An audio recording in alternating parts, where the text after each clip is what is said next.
जय माँ महालक्ष्मी की। आज अघन मास का पहला गुरुवार है और अघन मास यानी कि मार्गशीर्ष मास के गुरुवार को माँ लक्ष्मी की विशेष पूजा की जाती है। तो आज आप सुनेंगे महालक्ष्मी व्रत की कथा। और अगर आप गुरुवार का व्रत धारण करते हैं, बृहस्पतिवार का व्रत धारण करते हैं, तो बृहस्पतिवार व्रत की कथा की वीडियो भी चैनल पर अपलोड हो चुकी है, जरूर देख लीजिए। और उम्मीद करती हूँ कि प्रतिदिन अपलोड होने वाली मार्गशीर्ष मास की कथा भी आप लोग जरूर सुनते होंगे। और अगर आप नहीं सुन पाए हैं तो अभी तक, तो आज इस कथा को सुनने के बाद जरूर सुन लीजिए। और आज आप सुनेंगे महालक्ष्मी की दो कथाएं, जिन्हें आज सुन लेने मात्र से माँ लक्ष्मी की विशेष कृपा आपको प्राप्त हो जाती है। तो सच्चे मन से इस कथा को श्रवण कीजिए और वीडियो अच्छी लगे तो लाइक करने के साथ ही शेयर भी जरूर किया कीजिए। श्री अघन बृहस्पति व्रत कथा या श्री महालक्ष्मी की व्रत कथा के श्रवण और पठन करने से दुख दरिद्रता दूर हो जाती है। श्री महालक्ष्मी माता की कृपा से सुख संपत्ति ऐश्वर्य की प्राप्ति होती है। मन की कोई भी इच्छा हो पूर्ण होती है। श्री माता महालक्ष्मी के अनेक रूप तथा अनेक नाम हैं।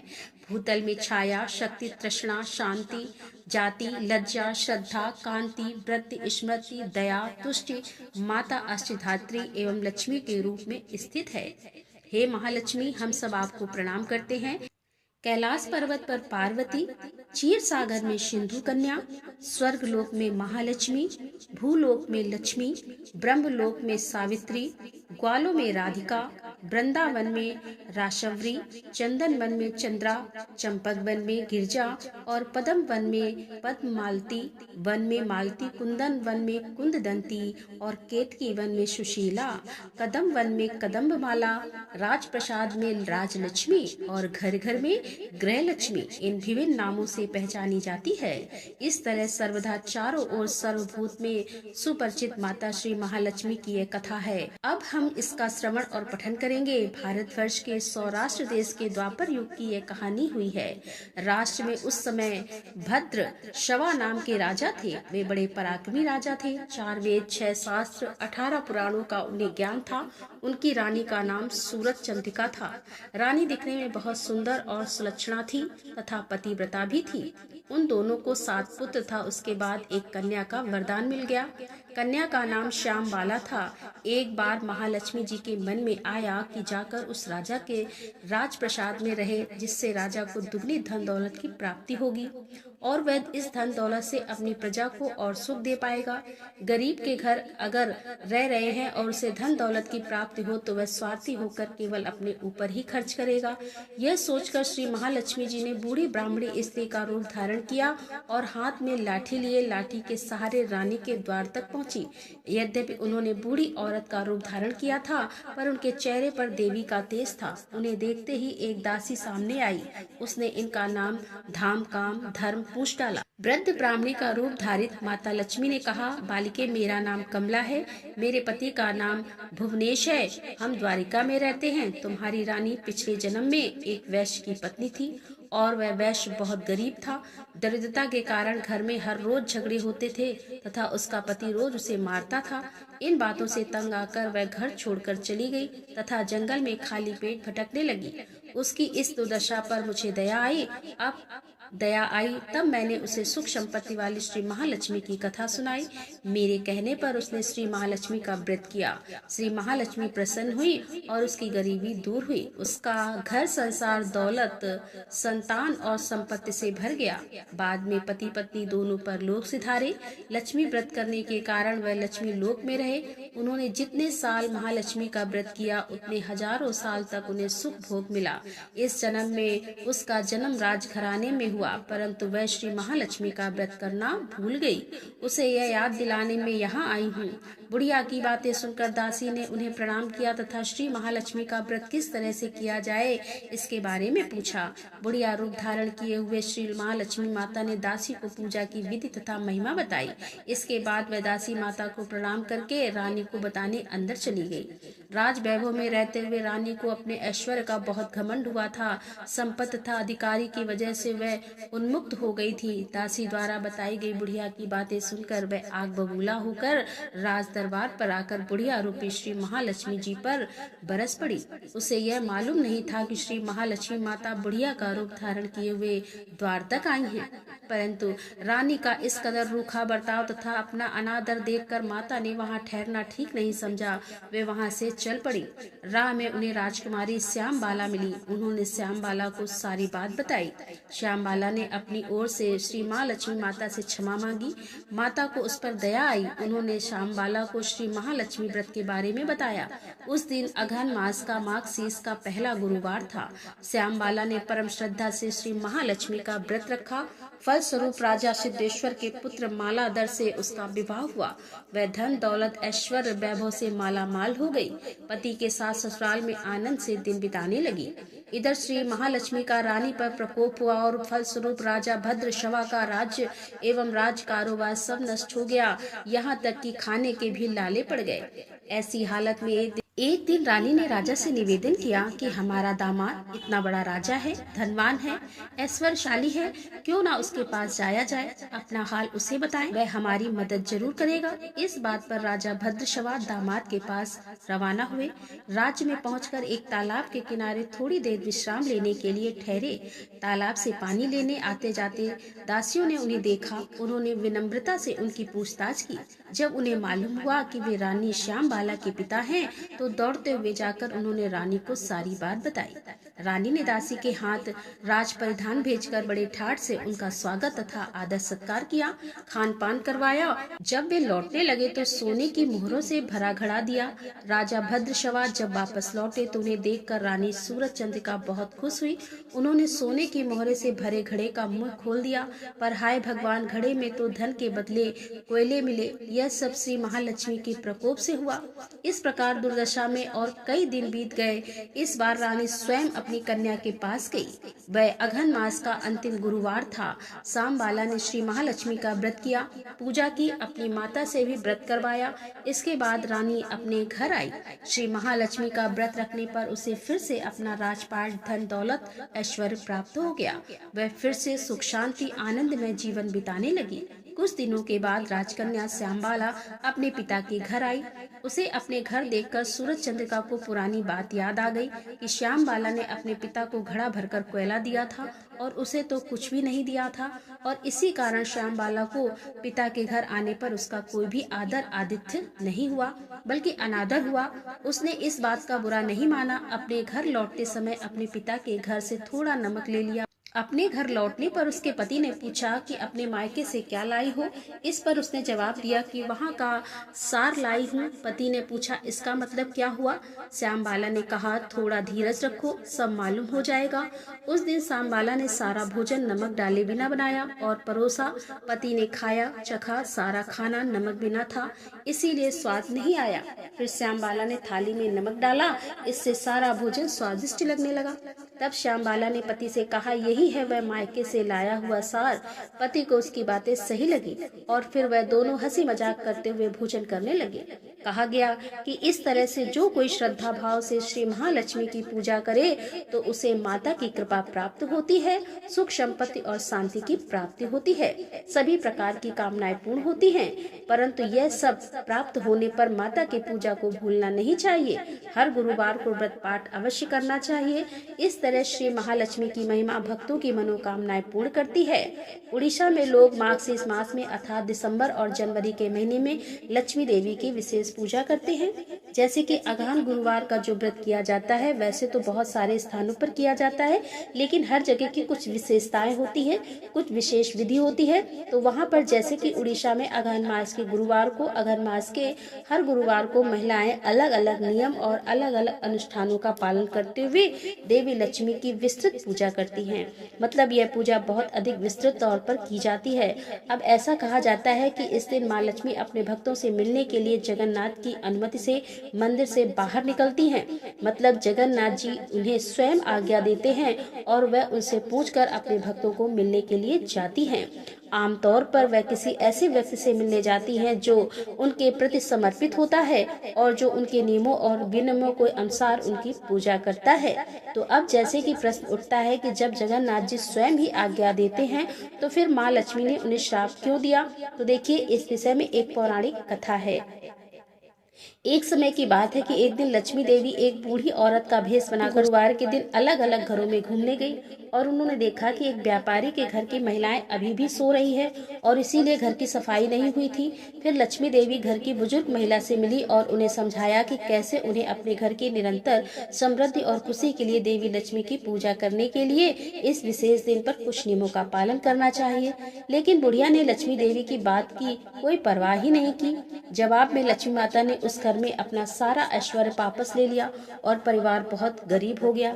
उन्हें घर घर जाकर भिक्षा मांगकर गुजारा करना पड़ता था। फिर लक्ष्मी देवी एक गांव में गई जहां पर चांडाल रहते थे। चांडाल कौन थे? सबसे बहिष्कृत समुदाय के, जो कि लाशों को जलाकर अपना जीवन यापन करते थे।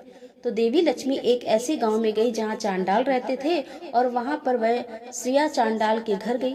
श्रेया चांडाल उस दिन लक्ष्मी देवी की पूजा के लिए व्रत का विधान का पालन कर रही थी। वह बहुत जल्दी उठ गई थी और उसने अपने पूरे घर को साफ किया था और देवी की पूजा के लिए उसने अपने पूरे घर को बहुत अच्छे से सजाया था, संवारा था। यह देखकर लक्ष्मी देवी बहुत प्रसन्न हुई और श्रेया चांडाल को और अधिक ऐश्वर्य का आशीर्वाद भी दिया, जिससे कि उनकी सभी इच्छाएं पूरी हुई। और फिर इसके बाद देवी लक्ष्मी मंदिर लौट आई।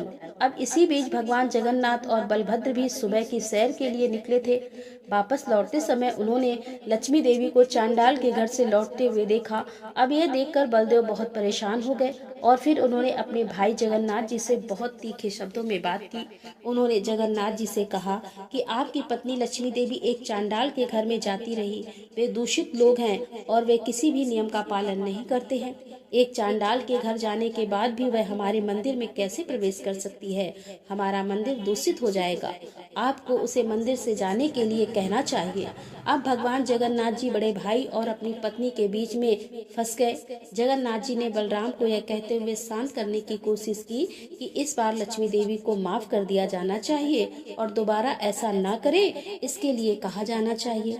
लेकिन बलराम अपने फैसले को लागू करने के लिए बहुत दृढ़ थे कि उसे अर्थात लक्ष्मी देवी को मंदिर में आने की अनुमति नहीं दी जानी चाहिए और यदि आप लक्ष्मी देवी को मंदिर में आने देंगे तो फिर आपको मुझे छोड़ना होगा। मैं मंदिर से फिर बाहर रहूंगा। चूंकि जगन्नाथ अपने बड़े भाई के बहुत आज्ञाकारी थे, इसीलिए उन्होंने भगवान बलराम के आदेश का पालन किया। उन्होंने लक्ष्मी देवी को बुलाया और उन्हें सूचित किया कि बलराम के आदेश से उन्हें अब मंदिर में प्रवेश करने की अनुमति नहीं है। भगवान की इस प्रकार की बातें सुनकर लक्ष्मी देवी को बड़ा आश्चर्य हुआ। विवाह के समय जगन्नाथ ने उसके पिता से वादा किया था कि वह उसकी पत्नी द्वारा किए गए 10 अपराधों को क्षमा कर देगा। उसके अलावा उनकी यात्रा आपत्तिजनक भी नहीं थी, क्योंकि यह सहमत हुई थी कि माघ से इस महीने के प्रत्येक गुरुवार को वह अपने भक्तों को आशीर्वाद देने के लिए निकलेगी और प्रत्येक गांव का दौरा करेगी और फिर अपने भक्तों को आशीर्वाद देगी। फिर वह दिन तो छूट गया था, फिर भी अन्यायपूर्ण तरीके से उनको दंड दिया गया। इससे लक्ष्मी देवी बहुत क्रोधित हुई और फिर उन्होंने जगन्नाथ जी को श्राप दिया कि अगले 12 वर्षों तक उसे संतुष्ट करने के लिए पर्याप्त भोजन नहीं मिलेगा और वह केवल उनके द्वारा पकाया और परोसा गया भोजन ही खा पाएंगे। भगवान जगन्नाथ को श्राप देने के बाद लक्ष्मी देवी अपने सभी सहायकों के साथ मंदिर से चली गई। उनके जाते ही मंदिर समस्त ऐश्वर्य से विहीन हो गया। भंडार गृह खाली था। अगली सुबह जगन्नाथ और बलराम नाश्ते का इंतजार कर रहे थे, लेकिन कुछ नहीं आया। देर हो रही थी, लेकिन अभी तक कुछ भी नहीं परोसा गया था। बलराम ने जगन्नाथ जी से पूछा, हमारे नाश्ते का क्या हो रहा है? इतनी देर क्यों हो गई? जगन्नाथ ने उत्तर दिया, कोई नाश्ता तैयार नहीं किया गया है, क्योंकि लक्ष्मी देवी अपने सभी सहयोगियों के साथ मंदिर छोड़ चुकी है, इसीलिए खाना बनाने वाला कोई भी नहीं है। तभी जगन्नाथ और बलराम जी कुछ खाना बनाने के लिए घर की रसोई में दाखिल हुए। अपनी मालकिन को मंदिर से निकाले जाने से नाराज होकर लक्ष्मी देवी के साथियों ने रसोई के सभी ओवन तोड़ दिए थे। इसके बाद जगन्नाथ और बलराम खाना पकाने के लिए कुछ सामग्री इकट्ठा करने के लिए भंडार कक्ष में गए, लेकिन उन्हें भंडार कक्ष भी खाली मिला, क्योंकि लक्ष्मी देवी ने अपना सारा वैभव वापस ले लिया था। उस समय तक दोनों भाई बहुत भूखे थे। लक्ष्मी देवी से वंचित होने और भूख से पीड़ित होने के कारण उन दोनों ने भीख मांगने का फैसला किया।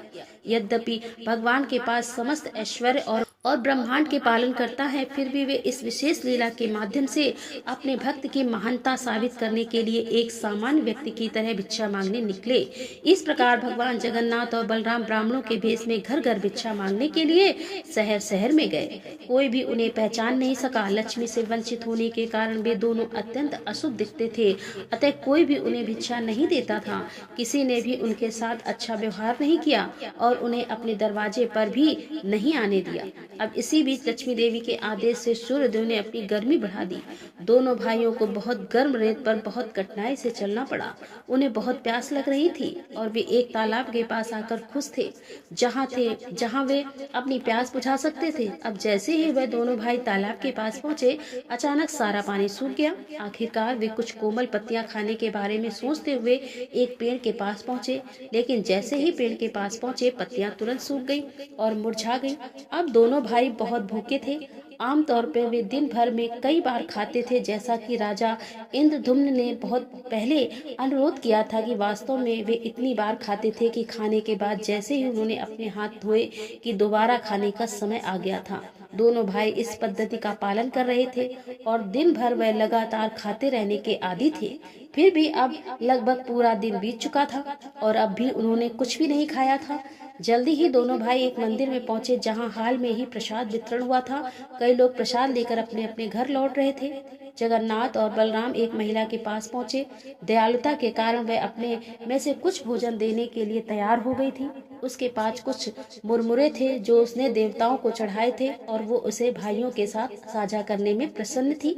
जैसे ही जगन्नाथ और बलराम को देने के लिए मुरमुरे उठाए, लक्ष्मी देवी के निर्देश से एक तेज हवा चली और सारे मुरमुरे उड़ गए। दोनों भाइयों ने फिर से कुछ खाने का मौका खो दिया। अब आखिरकार उन्होंने कुछ लोगों से पूछा कि वे खाना लेने के लिए कहाँ जा सकते हैं। किसी ने उन्हें चांडाल के एक गांव में निर्देशित किया, जहां एक बहुत ही परोपकारी व्यक्तित्व रहता था। जगन्नाथ और बलराम उस घर में गए और कुछ खाने को मांगा। अब यहाँ गृह स्वामी उन्हें खाना खिलाकर बहुत खुश था, लेकिन बलराम चांडाल के हाथ का बना खाना खाना ही नहीं चाहते थे, बल्कि वह खुद ही खाना बनाकर खाना चाहते थे। उन्होंने गृह स्वामी से कुछ कच्ची खाद्य सामग्री मांगी और खाना पकाने की सुविधाएं उपलब्ध कराने को कहा, और बलराम के अनुरोध के अनुसार खाना पकाने की सभी सुविधाएं तैयार की गई। एक नया ओवन बनाया गया और खाना बनाने के लिए सभी कच्ची सामग्री और मिट्टी के बर्तन उपलब्ध कराए गए। बलराम ने जगन्नाथ जी को भोजन बनाने के लिए कहा और स्वयं स्नान करने चले गए। इसी बीच जगन्नाथ ने खाना बनाने की कोशिश की, लेकिन खाना बनाना तो दूर, वह तो लकड़ी में आग भी नहीं लगा सके। कुछ देर के बाद बलराम स्नान करके भोजन तैयार होने की आशा में वापस आए। आखिरकार खाने के लिए बैठने के बारे में खुशी से सोच ही रहे थे कि दुर्भाग्य से उनके आगमन पर उन्हें एहसास हुआ कि जगन्नाथ खाना बनाने में सक्षम ही नहीं थे, क्योंकि वह तो लकड़ी में आग भी नहीं लगा सकते थे। अब इससे बलराम बहुत दुखी हुए और उन्होंने जगन्नाथ जी को उनकी असमर्थता के लिए डांटा और स्वयं भोजन तैयार करने लगे। लेकिन जब बलराम ने लकड़ियों में आग लगाने की कोशिश की तो वह जली ही नहीं, बल्कि बहुत सारा धुआं पैदा हो गया। पूरा घर धुएं से भर गया, जिससे सभी की आंखें जलने लगी। उनकी आंखों में से आंसू बह रहे थे और सभी खांस रहे थे। तब जगन्नाथ और बलराम जी ने सोचा कि घर के मालिक से कुछ पका हुआ भोजन मांग ले। उन्होंने घर के मालिक से खाना देने के लिए अनुरोध किया। अब घर की दासियां भाइयों की सेवा में लग गईं। जैसे ही उन्होंने खाना खाया, वे इस बात पर सहमत हुए कि भोजन बहुत स्वादिष्ट था।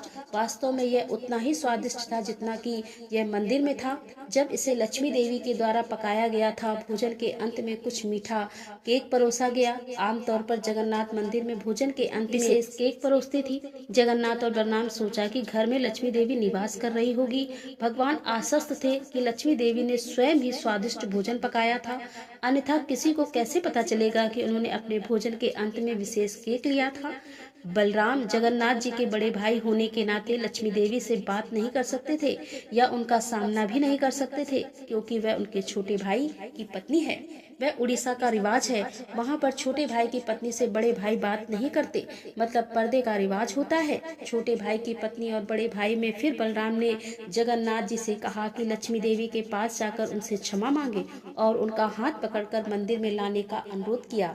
उन्होंने जगन्नाथ जी से कहा कि वह लक्ष्मी देवी को बताएं कि उन्हें कभी भी अपने भक्तों से मिलने के लिए मंदिर छोड़ने से मना नहीं किया जाएगा, और जब तक वह हमेशा मंदिर में वापस आती हैं, तब तक वह अपनी इच्छा के अनुसार कहीं भी जा सकती हैं। और जगन्नाथ के पास आने पर लक्ष्मी देवी संतुष्ट हो गई।